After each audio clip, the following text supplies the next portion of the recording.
Hey, how's it going, guys? Welcome back to another PS4 and PS5 video. So we've seen a lot of new developments on the PS4 and PS5 recently, allowing us to jailbreak higher firmwares, and with the recent release of 12.20 on the PS5 and 13.02 on the PS4, I think it's time to do an updated jailbreak advice / state of jailbreak video to let you guys know where we stand with jailbreaking the consoles on the different firmwares and what to do depending on what type of console you have.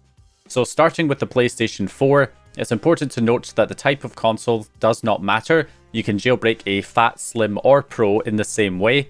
What matters is the firmware version that the console is running. So you can find this out by going into the settings, system and system information. The system software version is your console's firmware version, and depending on what that number is, it will determine what options you have to jailbreak it. All jailbreaks for the PS4 and PS5 are tethered jailbreaks, meaning that you have to load the exploit again after every reboot, so exploits that have a shorter load time are generally preferred. Now, in order to jailbreak the PS4, we typically need two exploits chained together, a kernel exploit and a userland exploit. Now, the kernel exploit is what actually jailbreaks the console, as the kernel is the lowest layer in the operating system, so once you gain control of that, you more or less have control over the whole system. Last year, the highest kernel exploit was known as pp-pwn, and worked up to firmware 11.00, but we now have a new kernel exploit that works up to firmware 12.02, known as the lapse kernel exploit or AIO exploit, asynchronous IO. The problem is that the user is sitting in user space, a higher layer in the operating system, and cannot reach that kernel code to trigger the kernel exploit. So we need what's known as a userland exploit, which is an exploit in an application that the user has access to, which we can use to run custom code on to trigger a vulnerability within that application, which will allow us to gain deeper access into the system to reach that kernel code and trigger the kernel exploit. So we need a userland and kernel exploit both chained together, and they both need to be available on the same firmware in order to jailbreak it. So we have a web browser userland exploit called PS3 that works up to firmware 9.60, as the web browser can execute custom JavaScript code, a new Blu-ray exploit that works up to firmware 12.50, as the Blu-ray player needs to be able to load Java code for some interactive Blu-ray features, and we have a save game exploit that works up to firmware 13.02 currently, still works up to the latest firmwares that are being released, as some games use Lua script for the save files, which can then be replaced with custom Lua script, which is executed when the save file is loaded by the game, and this exploit remains unpatched to this day. So these are our userland exploits, which are then chained with a kernel exploit to jailbreak the PS4. So we're always limited by whatever the lowest firmware is by either exploit. If you're on firmware 9.60 or lower, you can use the web browser to jailbreak, which is by far the easiest option. Just open the web browser and load a web page that's hosting the exploit, like nasky.github.io/ps3, or host the files yourself from the al-aziv repo on GitHub, then press a button and it should jailbreak within a few seconds. Sometimes the jailbreak can fail, in which case just restart the console and try again. Now, past 9.60, we have multiple other options for jailbreaking. We have the older pp-pwn kernel exploit, which works up to 11.00 and can actually be triggered without a userland exploit, but requires another device to send the required network data that's used to trigger the jailbreak. This exploit isn't used as much these days, since you need to change your network settings to PPPoE, and the exploit can take several minutes to load in the worst of cases, so you can get devices like Luckfox Picos and Raspberry Pis to auto-run the exploit when the console starts up, and even install these devices inside the console as a mod chip in order to auto-load the exploit for you. It's still a useful exploit for those with broken Blu-ray drives, as it's done entirely through the network connection without needing a userland exploit. Now, if you have a working disk drive, on the other hand, then by far the best option is to use the Blu-ray exploit BD Jailbreak, as it supports firmwares up to 12.50, allowing us to jailbreak up to 12.02 with the lapse kernel exploit when chained together. All you do is write an ISO image to a blank BD-R or BD-RE disk. It does need to be a Blu-ray disc and not a DVD or CD. You can also buy pre-made discs that already have the exploit written to them, so that you don't need a Blu-ray burner for your computer. Simply copy the Gold 10 payload, which is the main jailbreak payload for the PS4, to the root of a USB drive and rename it to payload.bin. Plug it into the PS4 and insert the disk. Load the disk and it will run the jailbreak and load the payload from the USB. It then transfers the payload from that USB to the internal hard drive, so it will load it from there the next time you want to load the jailbreak again, so the USB drive is no longer required. What makes the Blu-ray exploit so great is that you can also add more stuff onto the disk. For example, I created an all-in-one ISO which includes the Gold 10 payload on the disk, so it can be loaded from there instead of a USB, and it's also packed with some useful homebrew applications and other payloads that can be installed directly off the disk. So it allows you to get everything you need set up directly from the one disk. Now, the alternative is the Lua save game exploit, which works up to firmware 13.02, or whatever the latest firmware for the PS4 is currently, and chained with the lapse kernel exploit, we can use it to jailbreak up to 12.02. In most cases, you will still need a working disk drive, as you will need to get a physical copy of one of the supported games that can be used to load the exploit.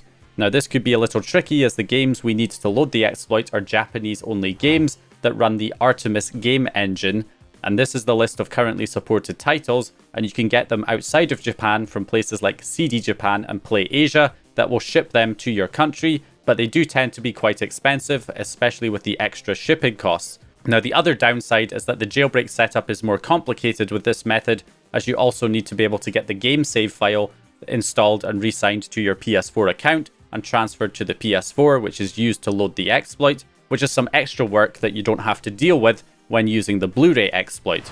So again, my recommendation is to use the web browser exploit PS3 up to firmware 9.60. Once you go past 9.60, the Blu-ray exploit, which works up to 12.02, is the best choice in my view.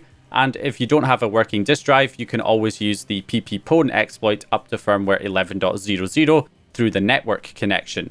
So those are my recommendations for the PS4. And if you're on a firmware higher than 12.02, then unfortunately you need to wait for a new kernel exploit to release to be able to jailbreak those higher firmwares. But now let's go ahead and dive into the PlayStation 5. You can check your firmware version by going into the Settings, System, Console Information page, and your system software version is in this long string after the first dash. So this console here is on 8.00 as an example. A lot of the same exploits for the PS4 carry over to the PS5, as the jailbreak works in the same way with a kernel exploit and userland exploit chained together.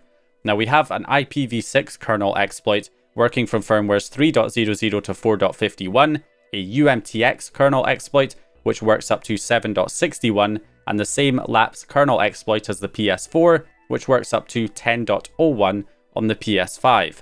Now, the userland story is very familiar, with the same PS3 WebKit exploit working up to 5.50 on the PS5, a Blu-ray exploit BD Jailbreak working up to 7.61, the same Lua save game exploit working up to the latest firmware currently. Last but not least, we have a new userland exploit being developed using the YouTube application, but that one is still work in progress. So if you're on 5.50 or lower, you can use the PS3 web browser exploit chained with the UMTX kernel exploit to jailbreak. The PS5 doesn't have a web browser app like the PS4, but you can still access websites through the user guide by adding a custom DNS to your network settings that will redirect the user guide page to an exploit site instead. You can load the jailbreak and then select a payload like kstuff or ETA-hen, at which point you can then gain access to the debug settings, which can be used to install a web browser shortcut to umtx2.pages.dev or umtx.pages.dev, which will launch the exploit page whenever you open the browser like the PS4. It's by far the easiest and fastest way to jailbreak once you have the web browser shortcut set up. The downside is it only works on firmwares on 5.50 or older. Next up, we have the Blu-ray exploit BD Jailbreak, which is also chained with the UMTX kernel exploit, allowing you to jailbreak up to 7.61 firmware. Just like the PS4, we burn an ISO to a Blu-ray disc and load it up on the console. Then we can use the pipeline runner to execute the full exploit chain that will result in loading the jailbreak and auto-closing the disc player once it's finished. Again, we have the Lua save exploit, which can be chained with the lapse kernel exploit to jailbreak up to 10.01. Same situation as PS4, where you need to get a physical copy of one of the Japanese games to get the modified save file installed on the console, which can be done with a backup file. We simply copy the Lua loader folder to the root of a USB, and add the ETA hen payload inside, ETA hen being the main jailbreak payload for the PS5 right now, like Gold Hen was for PS4. The autorun.txt file is then edited to include the payload, and then the USB can be connected to the PS5. Now loading the game will trigger the exploit from the modded save file, which will then load the jailbreak and execute the payload on the USB drive to jailbreak the console. The payload can later be moved to the hard drive so that it does not require the USB drive in future attempts to load the jailbreak.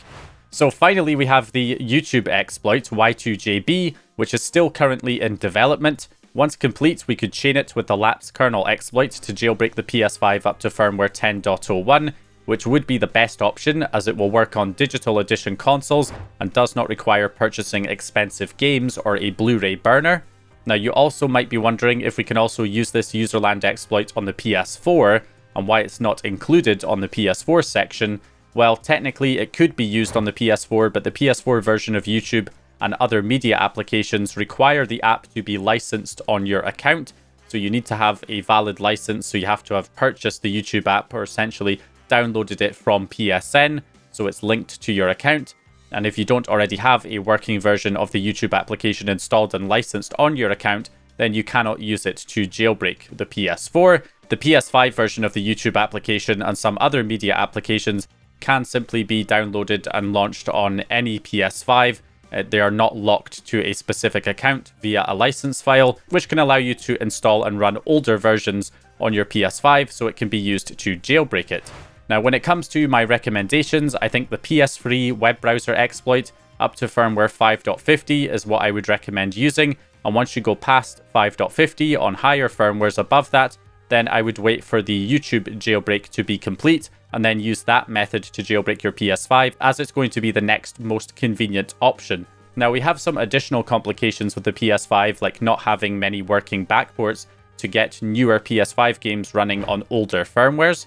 So the lower the firmware, the more limited you are in the games that you can actually run. Now, this does not affect the PS4 games, as we already have backports to run the latest PS4 games on older PS5 firmwares. So this issue is specific for PS5 games only. We also don't have access to fake packages for PS5 games, which is what's being used to install and play PS4 game backups on jailbroken PS4s and PS5s. We have to load PS5 game backups from the raw game files instead, which creates compatibility issues with many PS5 games, preventing them from being loaded.